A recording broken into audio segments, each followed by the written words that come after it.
bienvenue à la Halle d'Ornano à Mondeville pour cette édition anniversaire du meeting international de Mondeville. Tout ce monde d'athlètes vit par passion. Les étoiles vont briller ce soir. Il nous parlait de ces virages et du fait qu'ils soient beaucoup plus resserrés, qu'il fallait les appréhender. La Halle d'Ornano, elle est particulière. Oui, c'est vrai qu'elle est particulière, chargée d'histoire, hein, puisque c'est un monument classé historique, on ne peut pas y toucher. D'ailleurs, cette piste de 200 a été construite en fonction des poteaux qui ont été construits en 1929 par Gustave Eiffel. D'ailleurs, quand on regarde la piste, on y reconnaît la touche de Dame Eiffel, la magnifique qui trône en milieu de Paris et qui fait tant de succès et que le monde nous envie. Et voilà, et bien, elle se retrouve ici. C'est le petit frère ou la petite sœur ici à la Halle d'Ornano. Et elle a été construite en respectant donc, ce monument classé historique, ils vont devoir s'y faire en espérant qu'ils vont pouvoir gérer au mieux les virages, mais il n'y a aucune raison que ça se passe mal. Un seul Français au départ de cette course, c'est Youssef Benzamia, le désormais reconverti aux 800 mètres, qui était champion de France du saut en hauteur. Incroyable. De 18. Ça, c'est une vraie reconversion pour le coup.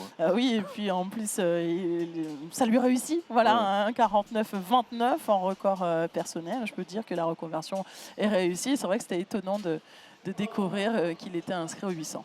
4 tours à parcourir dans la Halle d'Ornano pour peut-être aller cueillir le record du meeting, une 47,85. Faites-nous rêver, messieurs, c'est maintenant en direct sur Athlé TV.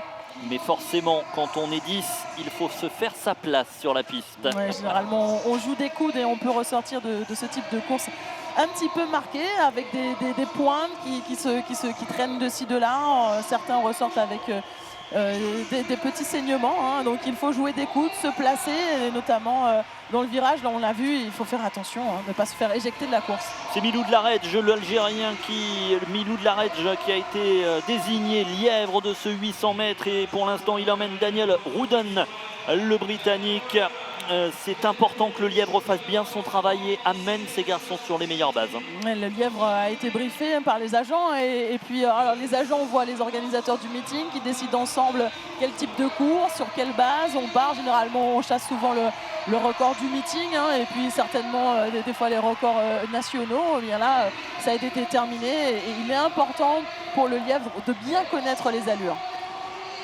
Le lièvre qui emmène toujours pour l'instant Daniel Rudden, le retour de Samuel Riordan derrière. Les Britanniques sont aux commandes pour l'instant sur le 800 mètres. Le retour de Javier Miron, l'Espagnol également idéalement placé, lui qui a un record en salle en 1,47,29. Miron est aux côtés de Rudden, la cloche va retentir, c'est l'explication finale. Javier Miron, l'Espagnol qui en avait gardé sous le coude et qui met la première accélération à 150 mètres de la ligne. Son record c'est 1,47,29.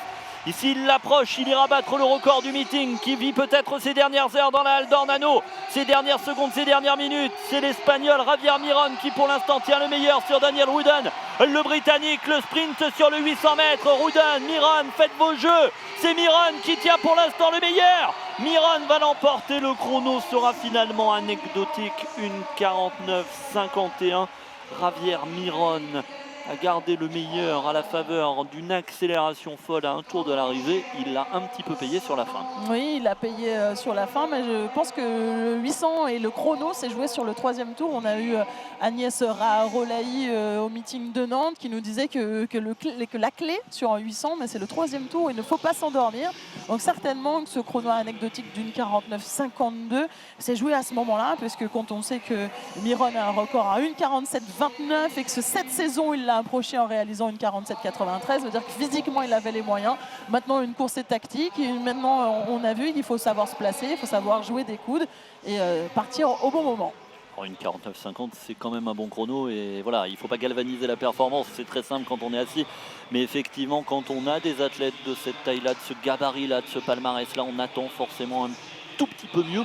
Et on attendait un tout petit peu mieux sur le 800 mètres masculin. Il est en tout cas tout à son bonheur, Javier Miron, d'aller cueillir la victoire ici à Mondeville. Oui, c'est même si le chrono, j'imagine, puisqu'à chaque fois qu'on vient dans un meeting, on espère repartir avec un nouveau record personnel, eh bien ça lui suffit, ça suffit à son bonheur, la victoire. Il est venu saluer, faire le tour des spectateurs et c'est aussi une façon de respecter ceux qui l'ont encouragé. Mais regardez, les perchistes sont en train de s'échauffer. Mais oui, Mais oui, dans 30 minutes maintenant, à peine, 25 minutes, on y sera. Ça sera l'heure de la grande explication avec des garçons qui ont déjà sauté au-delà des 6 mètres. Et on vous rappelle que ce vieux record de 5,80 m tient toujours dans la halle d'Ornano, le record du meeting au saut à la perche, détenu par Romain Ménil, que l'on salue, peut-être du côté du bassin d'Arcachon. Javier Miron qui passe devant nous. Un petit mot sur la tenue, Vanessa, peut-être l'élégance d'une manche. ah oui, voilà, et il a envie de faire le show et c'est aussi l'athlétisme que j'aime. Hein. C'est un spectacle. Parmi les spectateurs du jour, pas que des spécialistes. Certains sont venus avec les jeunes qu'on a vus sur les benjamins, les minimes. Voilà, la famille est venue accompagner. Ils ne maîtrisent pas forcément le sujet athlé, donc c'est sympathique de voir des tenues un peu colorées, de voir des choses différentes. Ça me rappelle Dimitri Bascou aussi qui aime bien se présenter avec des tenues asymétriques. Moi j'aime bien le show. L'athlétisme doit être un show. Alors,